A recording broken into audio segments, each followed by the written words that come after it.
رغم حبي وعشق لكرة القدم وان انا بحب اسمع ماتشات كتير وان دي حاجة اصلا انا بحبها من صغري، الا ان ما فكرتش في وقت من الاوقات ان انا افتح الفيديو واتكلم عن الكورة ابدا. لكن في فيديو النهاردة يا صديقي زي ما انت شايف في عنوان الفيديو محمد صلاح، فانا شايف ان ده فيديو او ترند ما ينفعش ان احنا نفوته. ايه بقى اللي بيحصل مع محمد صلاح او ايه اللي محمد صلاح بيعمله الفترة الاخيرة؟ مفيش غير صلاح رايح فين، صلاح رايح فين. فمن غير ما نضيع وقت كتير تعالى احنا نشوف هنتكلم عن محمد صلاح بأي طريقة. ويلا بينا، يلا بينا. اللي بيحصل في الدوري السعودي دوري روشن للسعودية. السعودية الفترة الأخيرة استثمرت أموالها واستثمرت فلوسها. أندية السعودية بقت بتصرف على نفسها من ناحية إيه؟ إنها وصلت لمرحلة إنها بقت بتصرف مصاريف مبالغ فيها علشان تقدر إنها توقع للاعب مشهور جدا في أحد الأندية. شفنا مثلا نيمار، شفنا بنزيما، شفنا كريستيانو رونالدو، شفنا ساديو ماني، شفنا رياض محرز، وشفنا فابينيو، وشفنا فيرمينيو، وشفنا كتير. كل نادي من الخمس الأندية الكبار في السعودية، كل نادي يعني حاز على توقيعات نجوم العالم حرفيا. وشفنا حرفيا الفترة الأخيرة الاتحاد السعودي كان عارض مبالغ مهولة علشان محمد صلاح. محمد صلاح آخر عرض اتقدم له كان حرفيا تقريبا ما يقرب من 230 ل 250 مليون جنيه استرليني. المبلغ الكبير اللي انت شايفه ده ليه بيتدفع في محمد صلاح؟ لان حرفيا الفترة الأخيرة صلاح هو رقم واحد على مستوى العالم، مفيش حد بينافسه. خلينا نكون متفقين. حتى في الموسم اللي هو اصلا الموسم اللي فات اللي هو ليفربول اصلا، يعني مش عايز اقول لك كانت مقلب زبالة حرفيا، الا ان محمد صلاح كان من هدافين الفرقة، وكان حرفيا من اكتر الناس اللي كان بتعمل اسيستات وكانت شايله الفرقة حرفيا وبتجري بيها، رغم ان حصل تعديلات كبيرة جدا في الفريق. فده اللخبطة اللي حصلت لمحمد صلاح. حصل بقى الضجة الكبيرة جدا عن محمد صلاح في الفترة الأخيرة بتاع الاتحاد السعودي. فكرت كده مع نفسي، ليه الناس كلها بتتكلم عن محمد صلاح؟ ليه الناس كلها بتقول لك لا يا صلاح ما تروحش؟ حتى اللي لسه مبتدئ الكوره يقول لك لا يا صلاح ما تروحش. ليه كلنا بنقول او بقينا بنقول راينا لا ما تروحش، تعالى روح، او بلاش اتحاد جده؟ الفتره الاخيره ليه كلنا كنا بنشجع محمد صلاح؟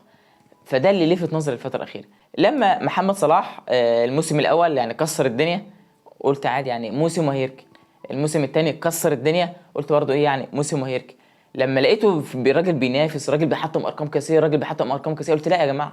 قلت لنفسي، قلت لا، لازم ولابد ان احنا نعترف محمد صلاح بيكسر في ارقام قياسيه صعب جدا اللي هيجي من بعد انه يكسرها. الراجل ده يا جماعه خلاص بقى في مكان تاني. الراجل ده في الدوري الاصعب في العالم بيقدم وبيعمل حاجات غير طبيعيه. وبالنسبه لنا رغم ان كان سيزون صعب جدا وسيزون سيء جدا للناس اللي بتشجع ليفربول الموسم اللي فات، الا ان انا شايف من اكتر واهم المواسم اللي صلاح لعبها في حياته السيزون اللي فات، علشان تغيير فكر كلوب والتشكيله والقرف اللي كان بيعمله. ورغم كده محمد صلاح كان بيعافر وكان يعني عامل حاجات كبيره جدا. والسنه دي برضه محمد صلاح بتقله راجل حرفيا نازل ياكل النجيله بمعنى اصح. ده اللي علّى من ان الاغراءات بقت لمحمد صلاح اعلى. ليه؟ طبعا هم عشان يعني اخدوا نيمار، ونيمار عمل ضجه كبيره جدا على الراتب والفلوس اللي هو رايح بيها، وبنزيما ورونالدو. فلو محمد صلاح راح فاذا خلاص يعني كل الاتجاهات هتروح للدوري السعودي. بس طبعا كده كده الدوري الانجليزي والدوري الاسباني كده كده مكانهم محفوظ، بس هيبقى في ضجه كبيره جدا. احنا اخدنا حرفيا يعني احسن لاعب في العالم الفتره دي. فاعتقد ان النقله او الضجه محمد صلاح استحقها، لان الراجل حرفيا تعب جدا جدا جدا لحد ما وصل اللي هو فيه. ليه كلنا احنا زعلانين ان محمد صلاح مضى النهارده او مضاش النهارده؟ بالمناسبه انا بصور الفيديو تقريبا على الميركاتو، مش عارف خلصت ولا باقي ساعتين ثلاثه، بس بنسبه 90% محمد صلاح في ليفربول. مش خلاص يعني كل الاغراءات ديت يقولوا يشربوا ميتها. انا مبسوط. طب انا ليه مبسوط وانت مبسوط وده مبسوط وده مبسوط؟ وكل من هو بيسمع كوره او سواء بيعرف كوره او ما بيعرفش كوره، ليه فارق معاه محمد صلاح؟ مبدئيا كده وعشان نكون على النور، محمد صلاح هو افضل محترف عربي في التاريخ. فصلاح بالنسبه لنا او بالنسبه لاي واحد عربي او اي واحد مصري صلاح بالنسبه لنا هو البطل. وفي الوقت اللي السعوديه بتعمل حاجه اسمها اغراءات وانها بتجيب اللعيبه وتجمع النجوم، في نفس الوقت ده يا صديقي هتلاقي ان الدوري الانجليزي لوحده يتخطى ال 100 سنه، يعني تاريخ كبير جدا. الدوريات دي من قديم الازل، سواء الدوري الانجليزي او الدوري الايطالي او الدوري الاسباني. الدوري الانجليزي بس كان حلمه بس يروح الدوري الانجليزي، مش فكره فلوس، فكره بس ان انا بلعب في الدوري الانجليزي، دي كانت لوحدها حلم. او يعني ديت ياما هنا وياما هناك. يعني احنا شايفين احمد حسام ميدو مع احترامي للناس الزملكاويه الى الان عمال واجع دماغنا بالماتشين 3 اللي هو لعبهم، ولا مش عارف مين ومدرك مين لما لعب لك ماتشين بقى انا اللي هنا وانا اللي هناك. ما بالك بمحمد صلاح اللي هو اصلا راح الدوري الانجليزي مش عشان ماتشين وثلاثه ولا سيزون وخلاص وينتهي على كده، لا ده راح وكسر ارقام قياسيه وفي وقت قياسي. صلاح ايقونه. احنا لغايه النهارده يا صديقي لما نشوف مثلا الدوري الانجليزي اللي هو السبت ويوم الاحد، لما نشوف مثلا صلاح هيلعب السبت ولا هيلعب الاحد، هيلعب الاحد الساعه كام؟ الساعه 9 ولا الساعه 7 ولا الساعه 10؟ الساعه 10. تلاقي الناس مفضيه نفسها، واللي مفضي نفسه من الشغل، واللي جاي من الشغل اللي حاود على القهوه عشان يسمع مش عارف الماتش بتاع محمد صلاح، واللي هو خلص شغله، واللي خلص مدرسته، واللي خلص مش عارف ايه، واللي يتجمع صحابه عشان يروحوا يقعدوا في القهوه او يقعدوا في بيت واحد صاحبهم عشان يسمعوا ويتفرجوا على محمد صلاح. يعني كلنا بقينا اجمعنا ان النهارده محمد صلاح هيلعب، فانا خلاص انا رايح اتفرج. وتخيل انا بقول لك محمد صلاح هيلعب، مش ليفربول هيلعب او روما هتلعب، محمد صلاح هيلعب. من المواقف الطريفه ماتش ليفربول وبرشلونه الرومونتادا بتاعت اوريجي. بالمناسبه انا برشلوني بس مقاطع للدوري الاسباني الفتره دي، يعني ماتش كسبان اصلا برشلونه خلاص مخلصه الماتش، فيجي ماتش ليفربول الدنيا تنقلب. انا كنت بسمع الماتش مع ناس لذيذه كده، مش عايز اقول لك ان في ناس حرفيا بتشجع ليفربول هي مش عارفه الاسماء اللي بتلعب من تحتها، او مش عارفه مين اللي بيلعب او مين الباك ومين الهاف ومين النص. هو بس هو كل ما كان حد يمسك الكره يا ساديو العب لصلاح يلا. انت متخيل كميه الهوس اللي احنا وصلنا لها ان صلاح هو ليفربول؟ احنا وصلنا للهوس ده يا صديقي عشان صلاح بقى بالنسبه لنا بقى اسمه بيتحفر جوه عمالة كرة القدم في الدوري الانجليزي. شفت انت يا صديقي اول فرحتنا بمحمد صلاح لما راح تشيلسي؟ هي نفس الفرحه لما راح فيورنتين، هي نفس الفرحه لما راح روما، هي نفس الفرحه لما راح ليفربول وخد الهداف الدوري الانجليزي المواسم متعدده، وبقى بيحطم وبينافس ناس حرفيا يعني واكل الاخضر واليابس، بقى عنتيل معاهم وبقى بينافس معاهم. هي دي فرحتهم وفرحتنا بمحمد صلاح لما فضل مسيطر على كرة القدم في الدوري الانجليزي لمواسم متعددة. فالناس كلها زعلانة ان محمد صلاح لو راح الاتحاد يقولك محمد صلاح خلاص صعب جدا ان هو ياخد الكرة الذهبية، وصعب جدا ان محمد صلاح يحطم الارقام القياسية اللي احنا متعودين عليها بيعملها في الدوري الانجليزي، وصعب جدا ان انا اسمع الدوري الانجليزي بدون ما محمد صلاح يكون فيه. رغم ان احنا كلنا على الورق عارفين ان محمد صلاح موسمين 3 وخلاص شكرا على كده هيعتزل، بس يقول لك انا استمتع بمحمد صلاح بالموسم والاثنين والثلاثه اللي هو بيقدمهم ويعتزل، سواء في الدوري الانجليزي او الدوري الاسباني او الدوري السعودي، بس الاسم ان هو يكون اعتزل هناك بعد مده معينه بعد ال 35 سنه، مش يطلع من دلوقتي ويحطم في نفسه من دلوقتي. ده كله ليه؟ علشان الناس لسه عندها امل ولسه عندها طموح في محمد صلاح. الناس شايفه نفسها وشايفه طموحها وشايفه املها في محمد صلاح. يا جماعه احنا وصلنا ان احنا بقينا بنحب محمد صلاح علشان احنا بنشوف ان محمد صلاح حقق الحاجه اللي احنا مش عارفين نحققها. وخلينا نكون متفقين كده اللي بيحصل في الدوري السعودي ده اوكي، دي نقله كبيره جدا وحاجه جامده جدا ان هي عايزه تنافس من ضمن افضل 5 دوريات على مستوى العالم، بس مش دلوقتي. اللي السعوديه عايزه تعمله والنقله اللي هي عايزه تعملها مش هيحصل في سيزون ولا 2 ولا 3 ولا حتى 10. علشان السعوديه تنافس وتكون من اتقل الدوريات على مستوى العالم مش اقل من 10 12 15 سنه. وعلى ما بعد 10 سنين بس يا عم على الاقل هيكون صلاح واللي زيه واللي زيه اعتزلوا، اللي هو اصلا الناس اللي عندها 25 سنه النهارده هيكونوا اعتزلوا، واللي عندهم 23 سنه ولا 24 سنه هيكونوا فعلا اعتزلوا.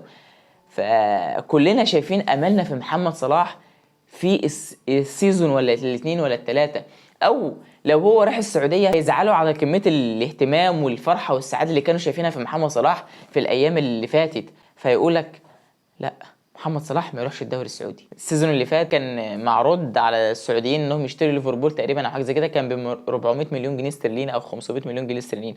تخيل ان محمد صلاح الراتب بتاعه النهارده، او مش الراتب، العقد اللي هم عايزين الاتحاد يشتروا بس محمد صلاح من ليفربول ب 250 مليون جنيه استرليني. يعني اصلا تقريبا سلام عليكم لاعب واحد بنص ليفربول، انت متخيل؟ فالدنيا كبرت، او ده اكبر دليل يثبت لك ان محمد صلاح ايقونه. ومحمد صلاح سواء راح اتحاد السنه دي او في الانتقالات الصيفيه او الشتويه او السيزون اللي جاي، فمش فارقه اللي بيحصل ده او الضجه اللي بتحصل على محمد صلاح ده. فده يثبت لك ان هو فعلا من اكتر واتقل من اللعيبه على مستوى العالم. فانا جاي النهارده عايز اطمنك واقول لك احنا ليه مهتمين بان محمد صلاح يروح او ما يروحش، او ليه الى الان بنحب ان احنا نسمع ماتشات محمد صلاح. علشان كلمه تختصر كل الهري ده كله، احنا لسه شايفين نفسنا في محمد صلاح، لسه شايفين ومعترفين ان محمد صلاح بينقلنا وبينقل مصر في مكانة تانية. حقق الحاجات او داس على نفسه وطور من نفسه في حاجات كبيرة جدا. لو جينا شوفنا محمد صلاح تشيلسي كان صغنن كده، لو جينا شوفنا صلاح لما راموس قتله حرفيا في نهائي ريال مدريد في دوري الابطال كان عامل ازاي، وبعد الاصابه رجع بقى عامل ازاي، السيزون اللي قبل اللي فات كان عامل ازاي والنهارده عامل ازاي، اللياقه بتاعته وسرعته كانت عامله ازاي السنه اللي فاتت السنه دي كانت عامله ازاي. هتقول لي اوريدي لازم يطور من نفسه عشان الفلوس وعشان احسن. لا لا لا, لا. في ناس يا جماعه بتوصل لمرحله الشبع. خلينا نقول مثلا ماني او رياض محرز. رياض محرز مثلا عارفين ان هو حبيس الدكه رغم ان انا بحبه، بس هو حبيس الدكه في السيتي. فالراجل فضل كده، فضل حابب كده، فضل متعود على كده.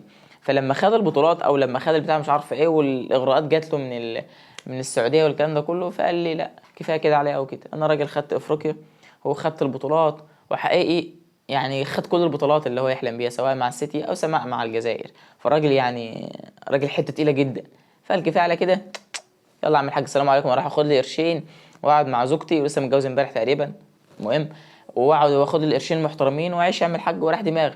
واحد زي سادو ماني عمل زي اللي رياض محرز عمل وخد البطولات مع ليفربول دوري الابطال والحوارات دي كلها ومع المنتخب السنغال، وقال لك بس كفايه على كده.